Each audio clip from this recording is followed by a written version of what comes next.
De volta aqui no programa, hoje com um tema diferenciado para quem está assistindo a gente aí em todo o sul do Brasil. Estamos falando de voluntariado, né? Uma coisa diferente do que o programa Empresas e Negócios faz toda semana, de entrevistar quem trabalha para ganhar dinheiro. E agora não, nós estamos falando com alguém que trabalha por uma vocação. E quantas pessoas aí que estão nos assistindo que são voluntárias de algum tipo de entidade. Estou falando com a Rosimari Hack Tiggs. Tiggs, você falou que é alemã, Hag deve ser alemã também. Então a família toda é toda alemão. Sim, ou tem algum nome aqui? Não, alemão. Tudo alemão mesmo, Hag Tiggs. Isso, Hack Tiggs. Hag Tiggs, legal demais. Que é presidente da Fio da Vida. E aí, como nós tínhamos parado ali no nosso bate-papo, você estava falando do seu filho tal, todos os problemas que você enfrentou, desde os 3 anos de idade, trabalhando, operações, cirurgias, perdas de... né? Mesmo assim, você conheceu o voluntariado. Como é que foi que aconteceu isso? Então, eu em 2011, né, pulmão e coração para mim tem que trabalhar juntos, né? Um liga ao outro. E daí eu faço acompanhamento com pneumologista e com cardiologista. Em 2011, eu fiz um eco e apareceu 3 palavras no meu eco que eu nunca tinha lido, né? Hipertensão arterial pulmonar. Hipertensão arterial pulmonar. Que isso aí você falou que é fatal. Se não tratar, é uma doença rara, ela é grave, né? Ela debilita muito o paciente, e se não fizer o diagnóstico logo, né, o tratamento correto, ela pode matar. É a mesma hipertensão que a pessoa tem do sangue, ela tal, mas é só que focado no pulmão, né? Assim, não é aquela pressão para tu diagnosticar a hipertensão, né, pulmonar, não é aquela que tu vai colocar o aparelho no braço, não. Você vai fazer um simples ecocardiograma, ele te dá uma prévia, que se tu tem ou não tem a doença, né, e depois o médico desconfiando que a medida da pressão pulmonar lá é acima de 35, aí, né? Aí você tá com hipertensão pulmonar. Não, ela é só uma suspeita. Aí o médico vai ter que investigar. Ele vai ter que investigar assim, ó, por que tá levando essa pressão alta no teu pulmão? Porque é o estreitamento que liga a artéria, né, que liga o coração ao pulmão. Então ele fica estreito. Você fica uma especialista, né? Você vira uma especialista, né? Aí, assim, ó, aquele estreitamento ele faz com que dificulta a passagem de sangue, e aí a pessoa vai ter muita falta de ar. E você conheceu uma pessoa que tinha essa doença? Isso. Daí eu cheguei, né? O médico na época não sabia tratar, né? E eu fiquei 2 anos, eu chorava muito porque eu procurei o Dr. Google, né? Então o Dr. Google, ele mostra um monte de coisas boas e as coisas ruins. E eu li que eu tinha 2 anos e 8 meses de vida, e o meu médico falando que não sabia tratar na época. Faz uma sentença de morte. Exatamente. Sentença de morte. Exatamente. E até depois de 2 anos, eu conheci que tinha centros de referência no Brasil, São Paulo e Porto Alegre. Fui para Porto Alegre, eu não tinha dinheiro na época, fiquei numa casa de passagem. A Igreja Católica, na época, me ajudou com passagem, né, até lá. E daí a médica me disse que eu não tinha essa doença. E porque, assim, para tu diagnosticar a hipertensão arterial pulmonar, você tem que fazer o cateterismo cardíaco direito. O catéter vai lá dentro do pulmão para fazer a medida exata. Então, assim, e eu tive que voltar para Joinville agora, e disse assim, eu não tenho. E 2 anos... eu já tinha assumido a doença em mim. E aí descobriu que não era... E como é que surgiu a Fio da Vida? Daí assim, foi, né? Eu fiz começamos um grupo de apoio em Joinville, né? Na época, tudo. Daí eu acabei trabalhando durante 12 anos numa associação brasileira de hipertensão pulmonar. Convidada. Isso, fui convidada. E aí acabou-se até tendo lá os vencimentos de trabalhar diretamente com a associação. Sim. E daí, assim, aí eu comecei a fazer um voluntariado, né, com a outra associação aqui no Hospital Santa Isabel, no ambulatório de hipertensão pulmonar. A gente fazia o acolhimento dos pacientes diagnosticados, e até que a doutora Marina Andrade Lima, lá do Hospital do Pulmão, ela começou a conhecer meu trabalho, né, e ela me convidou para conhecer mais sobre a pesquisa clínica.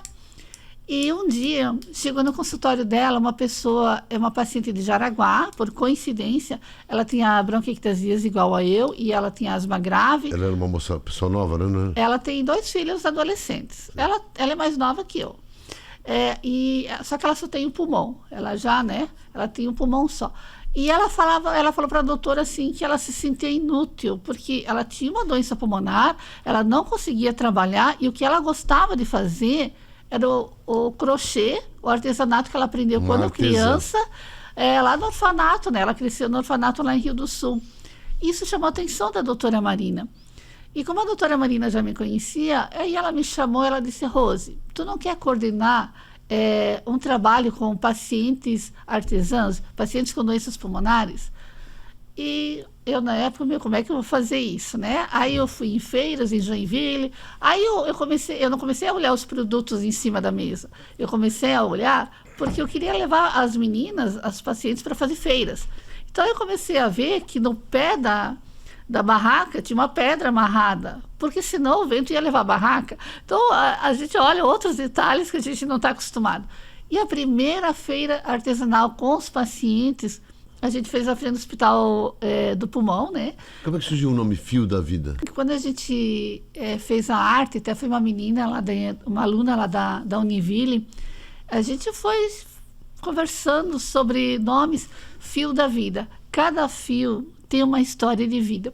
Esses dias até eu estava dando uma entrevista e veio assim na mente, você imagina que você tem um novelo na mão, né? Ele pode estar aberto já, ele pode ser pequeno, ele pode ser grande, fechado ou não, só tem um pedacinho de fio ainda. O que você vai fazer? Compare que esse novelo é a tua história de vida. Você está no meio do novelo? Está no fim. Você está no começo? E vocês trabalham muito com crochê também? Sim, nós temos crochê, né? Tem amigurumi, Então, que é o que inspirou também a coisa do fio também. Exatamente. Então, cada fio, cada paciente é como se fosse um fio. Tem uma história de vida.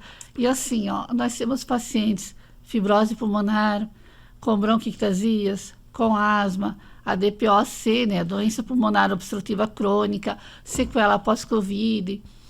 E nós também temos os artesãos que são familiares, porque às vezes o familiar tem uma doença, o paciente de uma doença, ele vai ter que parar de trabalhar, até que nem foi o meu caso, né? Ele de repente está fazendo uso de oxigênio 24 horas, ele precisa de ajuda para ir no banheiro, para tomar um banho, para alguém tem que cozinhar. Então ele tem uma assessoria para a família, E o né? familiar, às vezes, precisa parar de trabalhar. Então, assim, o cuidador, ele precisa ser cuidado também. E quantas pessoas fazem parte da associação? Nós hoje temos um grupo de 38 pessoas, né? Puxa, é bastante, né? Entre voluntários, né? Nós temos até um casal, eles são de Gaspar, eles não fazem artesanato, mas ele é paciente, né? Só que aí a esposa, eles queriam ajudar de alguma forma. Então, hoje ela até se incentivou e começou a fazer toucas de crochê, né? Que a pessoa com o tempo ela vai gostando Acaba disso. gostando. Mas senão eles são E voluntários. vocês têm alguns patrocínios para algumas ações, para poder viver, né, no caso, né? E tem também as participações em eventos, feiras e coisas para poder sustentar a associação e levar a ideia para frente. Porque o que a gente faz hoje, né? A gente leva os trabalhos, a gente atende pacientes de várias cidades do estado. O projeto... Várias cidades do estado, assim, por que vocês... Como é que vocês conseguem fazer essa capilaridade você falou de várias cidades do estado. A Fio da Vida acompanha ou vai até na cidade? Como é que funciona? Assim, é o meu sonho poder visitar todos os pacientes e ver a realidade deles, mas isso também requer custo para a gente, né? Eu trabalho voluntariamente para a associação, eu sou presidente da associação, desde que nasceu o projeto dentro do consultório da doutora Marina, isso foi em 2011, né? Até do ano passado... Já tem 14 anos de... Não, 2011 não, 2021. 2021, desculpa, né? A gente começou mesmo o trabalho em 2022, né? A fazer feirinhas, tudo, a organizar esse grupo. Então, assim, ano passado, a gente sentiu a necessidade de oficializar a associação, né? Então, ela não tem um ano de associação ainda, mas ela já existe há 3 anos atrás, né? Já, porque as ações equivalem. A gente ainda não tem recurso financeiro suficiente para manter a associação, né? porque ela é nova. E sem CNPJ você não consegue angariar fundos, Sim, nada, sim, né? como ONG, né? E a gente já levou a Fio da Vida para simpósio internacional, que foi em Porto Alegre, congresso brasileiro, da Sociedade Brasileira de Pneumologia, congresso catarinense de pneumologia. Você levar o trabalho delas e mostrar assim, olha, o tratamento vai muito mais do que medicamentoso, sabe? É um tratamento que é subsidiado pelo governo, não? Não, ainda Mas vocês não. estão até lutando por alguns. Vocês lutam, você me falou aí sobre falta de algum medicamento para disponibilizar no SUS, tá? A Fio da Vida também entra nessa briga. Sim, porque assim, como associação agora, a gente quer expandir, porque nós temos vários outros pacientes que não são artesãos, que nós temos grupos de apoio, né? Então, assim, a gente quer também ajudar esses pacientes, de alguma forma, fazer novos projetos com eles também, sabe? E eu faço trabalho de advocacy, né? Que nem assim, ó, faltou medicamento, nós vamos incorporar o medicamento no SUS. Então, tem toda aquela questão que você vai ponderar o paciente também, para saber o que é uma consulta pública, o que é incorporar o medicamento no SUS, o que é a importância do paciente e testemunho quando você vai incorporar um medicamento, né? É todo aquele trabalho com a Conitec. Você precisa, às vezes, fazer uma audiência pública na LESC, porque... Então você vai atrás dos deputados, senadores, sim, vereadores. E você tem uma ideia, só não sei se você vai saber isso, mas qual é assim, quantas pessoas do nosso estado sofrem de problemas pulmonares? Existe algum número disso? Percentuais de alguma coisa? De quanto que...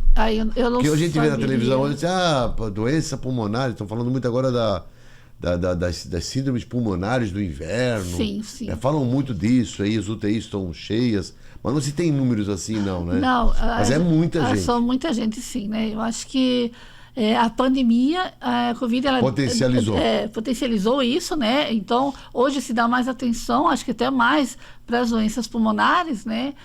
Hoje em dia, eu sempre digo assim, hoje em dia você vê alguém com máscara, não é mais assustador que nem antes da Covid, né? Então, máscara... passou uma coisa, né? Você tá resfriado, tá com gripe, tá esses vírus aí agora, se proteja, né?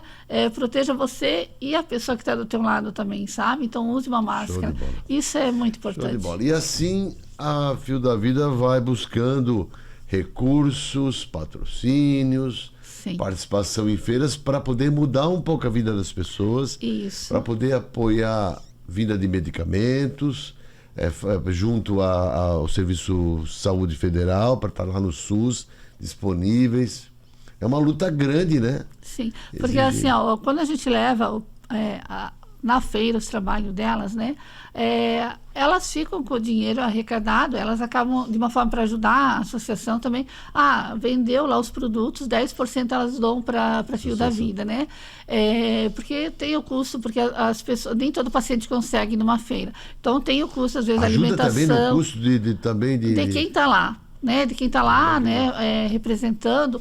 E assim, o objetivo é aumentar a autoestima do paciente. Nós temos uma paciente aqui de Blumenau, ela era acamada, ela não, né, estava em cadeira de rodas, ela não saía, e a Fio da Vida, ela trouxe o quê? Autoestima para ela. Ela tem 79 anos, um dia antes da feira ela vai na manicure, ela vai pintar o cabelo dela. É isso que a gente quer ver. Existe vida após o diagnóstico de uma doença pulmonar. Tá aí um exemplo, eu mostrei algumas imagens aqui para você enquanto a gente conversava, de algumas ações da Fio da Vida. E queria agradecer muito por ter vindo aqui conversar sobre isso. O pessoal pode apoiar, né? Pode ajudar, pode deixar os... Vocês têm o que? Instagram? Nós temos o Instagram, né? Vou deixar aqui o WhatsApp para poder... Quem quiser apoiar, ajudar a ideia, quem tiver alguma similaridade com a causa, né? No caso das doenças pulmonares tão frequentes, tão fortes, sabe que tem uma associação aí querendo ajudar no estado de Santa Catarina toda. Sim. Queria te agradecer muito por ter vindo de Joinville para cá. Obrigada. Passar essa mensagem. Tá aí, pessoal. Se alguém tiver, então, interesse, querer conhecer um pouco mais do Fio da Vida, agradecer o voluntariado dessas 38 pessoas que estão lá, né? É um tipo de empreendedorismo diferenciado. Nós sabemos a dificuldade que é isso, que se passa, né? Mas muito importante para quem está lá sofrendo, né? E que precisa desse apoio. Valeu, Rosi. Eu que agradeço. Queria te agradecer muito. Obrigada. E tenha sempre aberto aqui no programa uma maneira, nós vamos estar apoiando também referente a feiras, a falar, a te indicar aí para estar participando, para poder ajudar um pouco também. Obrigada. Você ajude também. Quem quiser estar aqui, os números da Rosemary Hack Tigges, presidente da Fio da Vida, que veio gentilmente aqui a Blumenau no programa. Fechou? E eu volto semana que vem com mais bate-papo, mais entrevista aqui no Empresas e Negócios. Grande semana, fica com Deus. Tchau, tchau para você, hein?